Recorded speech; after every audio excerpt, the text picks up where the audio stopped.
السلام عليكم ورحمة الله وبركاته. طلابي حبايبي، طلاب الصف الرابع الابتدائي، أهلا وسهلا بكم. النهاردة إن شاء الله هنكمل مع بعض شرح الدرس الرابع من مفهوم التكيف والبقاء، وهنبدأ رحلة جديدة مع الجهاز التنفسي، وهنعرف إزاي الأكسجين بيدخل جسمنا وإزاي ثاني أكسيد الكربون بيخرج، وكل ده بطريقة سهلة وممتعة. فيلا بينا. احنا يا طلابي في الجزء الاول عرفنا ان جسم الانسان بيتكون من ايه؟ جسم الانسان بيتكون من مجموعة من الاجهزة، وكل جهاز بيبقى ليه وظيفة معينة. فمثلا الجهاز الهضمي وخدناه في الجزء الاول، وعرفنا ان الجهاز الهضمي ده بيبقى مسؤول عن ايه؟ برافو، بيبقى مسؤول عن عملية الهضم وامتصاص الطعام. طب بالنسبة بقى للجهاز التنفسي ده ايه وظيفته؟ الجهاز التنفسي هو الجهاز المسؤول عن عملية التنفس. طب يعني ايه عملية التنفس؟ عملية التنفس هو دخول الهواء المحمل بالأكسجين إلى جسم الإنسان، وخروج الهواء المحمل بثاني أكسيد الكربون خارج جسم الإنسان. طب يعني ايه الكلام ده؟ يعني لما كل واحد فينا بياخد نفس، النفس اللي دخل ده اسمه شهيق، والشهيق يعني دخول الهواء المحمل بالأكسجين لجسمنا. ولما برضو كل واحد فينا بيطلع النفس اللي خرج ده بنسميه زفير. والزفير يعني ايه؟ يعني خروج الهواء المحمل بثاني أكسيد الكربون بره جسمنا.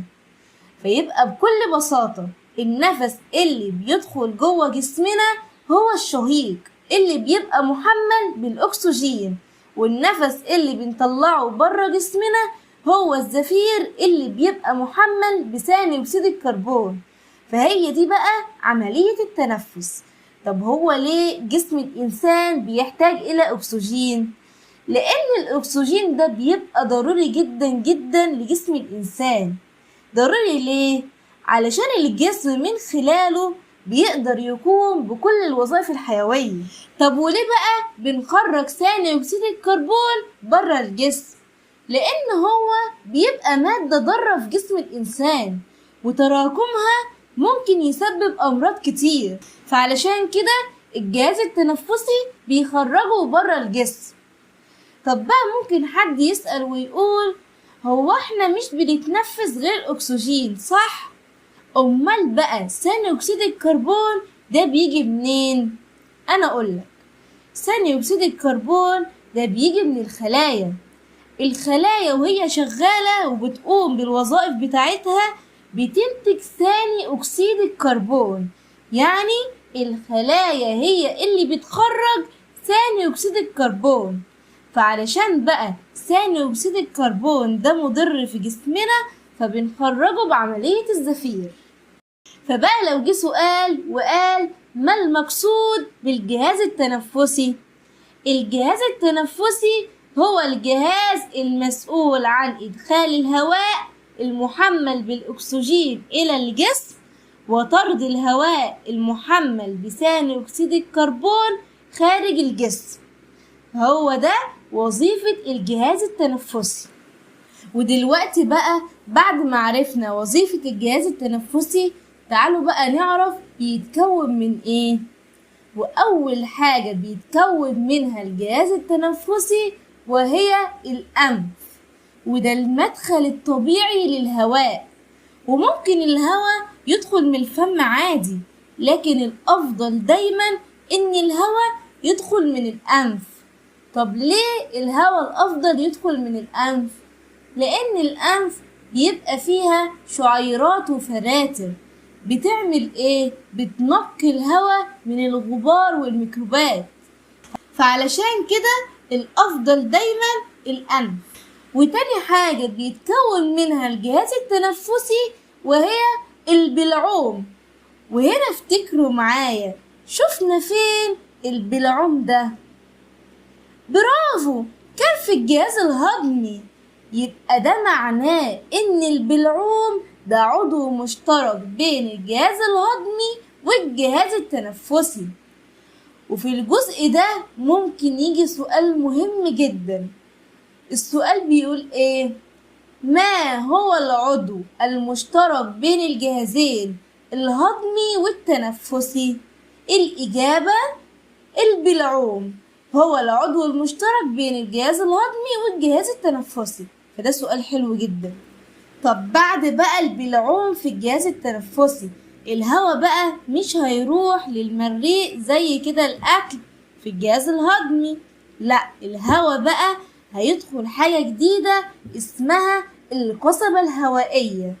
والقصبة الهوائية دي هي اللي بيمر فيها الهواء، بيمر فيها الهواء لغاية ما يصل إلى الرئتين. طب بيصل الهواء إلى الرئتين من خلال إيه؟ من خلال الشعبتان الهوائيتان. الشعبتان الهوائيتان دول من خلالهم الهواء بيدخل إلى الرئتين. فخلونا بقى نرتب مسار الهواء خطوة خطوة كده. الهواء بيدخل أول حاجة إلى الأنف، وبعدين بيدخل إلى البلعوم، وبعدين للقصبة الهوائية، والقصبة الهوائية بتتفرع إلى شعبتين هوائيتين بيدخلوا إلى الرئتين، فالهواء بيخش إلى الرئتين. والشعبتين الهوائيتين دول بيتفرعوا تاني لشعيبات صغيرة جدا. في نهاية الشعيبات دي بتلاقي أكياس صغيرة جدا، دي بيبقى اسمها الحويصلات الهوائية.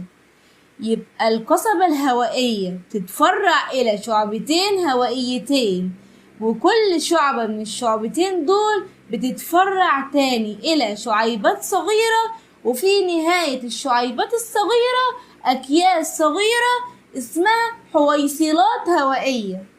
والحويصلات الهوائية دي جدارها رقيق وبتبقى محاطة بأوعية دموية، ومن خلال الحويصلات الهوائية اللي بتبقى محاطة بأوعية دموية من خلالها بقى بيتنقل الأكسجين للدم. وبعد كده بعد ما الدم ياخد الأكسجين بيوزعه بقى لكل خلايا الجسم. وفي نفس الوقت ثاني أكسيد الكربون بيتنقل بقى منين؟ من الدم إلى الحويصلة الهوائية علشان نطلعه بره الجسم مع عملية الزفير. يبقى كده عرفنا الحويصلة الهوائية دي بتعمل ايه؟ الحويصلة الهوائية دي بتبقى محاطة بأوعية دموية. الأوعية الدموية ديت من خلالها الأكسجين بيتنقل للدم، والدم بيوزعه لكل خلايا الجسم. وزي ما قلنا إن البلعوم ده عضو مشترك، الهواء بيروح منه للقصبة الهوائية والأكل بيروح منه للمريء. فعلشان بقى هو عضو مشترك، احنا ساعات واحنا بناكل لو الأكل دخل بالغلط للقصبة الهوائية بنلاقي نفسنا بنقعد نكح كده بشدة. طب وده ليه؟ ده لأن الأكل راح لطريق الغلط، فده بيبقى رد فعل طبيعي للجسم علشان يطرد الأكل من الطريق ده، لأنه بيكون طريقه الغلط. فأظن بقى كده عرفنا واحنا بناكل بنكح فجأة ليه؟ بنكح فجأة لأن بيكون الأكل غير مساره، فبنكح فجأة علشان نطرد الأكل من طريق الغلط ده. فمراجعة سريعة كده، الجهاز التنفسي وظيفته ايه؟ وظيفته إدخال الأكسجين وطرد ثاني أكسيد الكربون. طب مسار الهواء ايه؟ الهواء بيدخل إلى الأنف، وبعد الأنف بيدخل إلى البلعوم، ومن البلعوم إلى القصبة الهوائية، والقصبة الهوائية بتتفرع إلى شعبتين هوائيتين داخل الرئة. كل بقى شعبة من الشعبتين دول بيتفرعوا تاني إلى شعيبات صغيرة. الشعيبات ديت بيبقى في نهايتها حويصلات هوائية. وبعد كده بعد الحويصلات الهوائية الهواء بيدخل إلى الدم، ومن الدم بقى بيروح لكل أجزاء الجسم. تعالوا بقى نعرف مراحل عملية التنفس.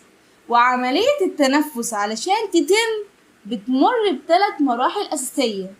وأول مرحلة وهي الشهيق. وإيه هو الشهيق؟ الشهيق هو دخول الهواء المحمل بغاز الأكسجين إلى الرئتين، دي مرحلة الشهيق. تاني مرحلة وهي تبادل الغازات. يعني إيه؟ دي المرحلة اللي بينتقل فيها الأكسجين من الحويصلات الهوائية للدم، وفي نفس الوقت بيتنقل ثاني أكسيد الكربون من الدم للحويصلات الهوائية علشان يستعد علشان يخرج برا الجسم. فمرحلة تبادل الغازات يعني الأكسجين يدخل وثاني أكسيد الكربون يخرج. تالت مرحلة وهي الزفير. يعني إيه زفير؟ الزفير هو خروج الهواء المحمل بثاني أكسيد الكربون من الرئتين إلى خارج الجسم. يبقى كده مراحل عملية التنفس 3: شهيق، تبادل غازات، زفير. شهيق يعني إيه؟ شهيق يعني دخول الأكسجين. تبادل غازات يعني إيه؟ يعني دخول الأكسجين وخروج ثاني أكسيد الكربون. زفير يعني إيه؟ زفير يعني خروج ثاني أكسيد الكربون. تعالوا بقى دلوقتي نوضح بالتفصيل عملية الشهيق وعملية الزفير. وعملية الشهيق عرفنا إنها دخول الهواء المحمل بالأكسجين، وعلشان ده بقى يحصل لازم القفص الصدري يتسع. بيتسع ليه؟ بيتسع علشان ياخد هوا كتير. طب ازاي القفص الصدري بيتسع؟ القفص الصدري بيتسع بفضل عضلة مهمة جدا في جسم الإنسان، وهي عضلة الحاجب الحاجز. والعضلة دي هي اللي بتساعدنا على إننا نتنفس ونقوم بعملية الشهيق وعملية الزفير. فلو جه سؤال وقالك إيه هي العضلة اللي بتساعدنا على عملية الشهيق وعملية الزفير؟ الإجابة عضلة الحاجب الحاجز. يبقى عملية الشهيق هي دخول الهواء المحمل بالأكسجين. طب إيه اللي بيحصل للحاجب الحاجز؟ بينقبض. يعني إيه بينقبض؟ يعني بيتحرك إلى أسفل. بيتحرك إلى أسفل ليه؟ علشان القفص الصدري يتسع ويدخل هواء كتير للرئتين. وعملية الزفير دي بقى عكس عملية الشهيق. دي بقى بنبقى عاوزين نخرج ثاني أكسيد الكربون خارج الجسم، وعلشان ده يحصل لازم القفص الصدري يضيق. طب ده بيحصل ازاي؟ ده بيحصل من خلال عضلة الحاجب الحاجز. ايه اللي بيحصل في عضلة الحاجب الحاجز؟ العضلة دي بتنبسط وبتتحرك إلى أعلى. طب ده بيؤدي إلى إيه؟ ده بيؤدي إلى ضيق القفص الصدري وخروج ثاني أكسيد الكربون خارج الجسم. يبقى كده عملية الزفير هي خروج ثاني أكسيد الكربون خارج الجسم. طب إيه اللي بيحصل لعضلة الحاجب الحاجز؟ بتنبسط وتتحرك إلى أعلى. ليه؟ علشان القفص الصدري يضيق ويخرج ثاني أكسيد الكربون. وهنا بقى ممكن يجي في الجزء ده سؤالين مهمين. وأول سؤال: العملية التي ينقبض فيها الحاجب الحاجز هي عملية نقط؟ الإجابة عملية الشهيق. السؤال الثاني: العملية التي ينبسط فيها الحاجب الحاجز هي عملية نقط؟ عملية الزفير. وفي ملحوظة مهمة، إن عملية التنفس دي عملية تلقائية، يعني بتحصل من غير ما انت تفكر فيها. يعني اللي بينظمها هو المخ. المخ هو اللي بيدي أوامر للأجهزة علشان تشتغل.